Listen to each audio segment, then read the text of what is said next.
Iran Israel যুদ্ধ নিয়ে যখন তোলপাড় পুরো বিশ্ব, ঠিক তখন যুক্তরাষ্ট্রের প্রেসিডেন্ট ডোনাল্ড ট্রাম্প ইসরায়েল ও ইরানকে যুদ্ধবিরতির একটি প্রস্তাব দিয়েছেন বলে দাবি করেছেন ফ্রান্সের প্রেসিডেন্ট ইমানুয়েল মাখো।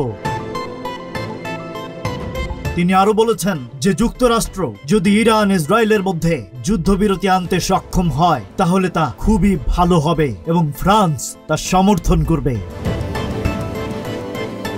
সোমবার কানাডার কানানাস্কিসে অনুষ্ঠিত G7 সম্মেলনে ফ্রান্সের প্রেসিডেন্ট ইমানুয়েল মাখো সাংবাদিকদের জানান যুক্তরাষ্ট্র যুদ্ধবিরতি প্রস্তাব দিয়েছে ইসরায়েল ও ইরানের মধ্যে সংঘাত বন্ধ করার জন্য।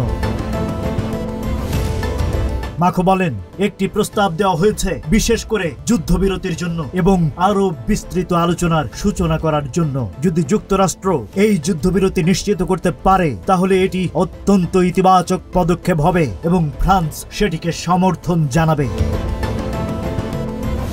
তবে এই দাবি মঙ্গলবার ট্রাম্প স্পষ্টভাবে অস্বীকার করেছেন। ট্রাম্প তার সোশ্যাল মিডিয়া প্ল্যাটফর্ম ট্রুথ সোশ্যালে লিখেছেন, ভুল, আমি এখন কেন ওয়াশিংটনে যাচ্ছি তার সম্পর্কে মাখোর কোনো ধারণা নেই। তবে যুদ্ধবিরতির সঙ্গে এর কোনো সম্পর্ক নেই, কারণ এর চেয়েও বড় কিছু। তিনি আরো যোগ করেছেন, ইচ্ছাকৃতভাবে হোক বা না হোক ইমানুয়েল সব সময় ভুল বুঝেন।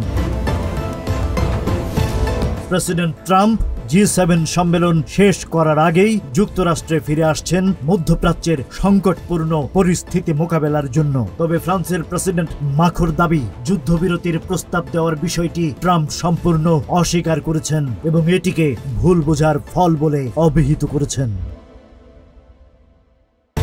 Rajib Raihan, news flash 71।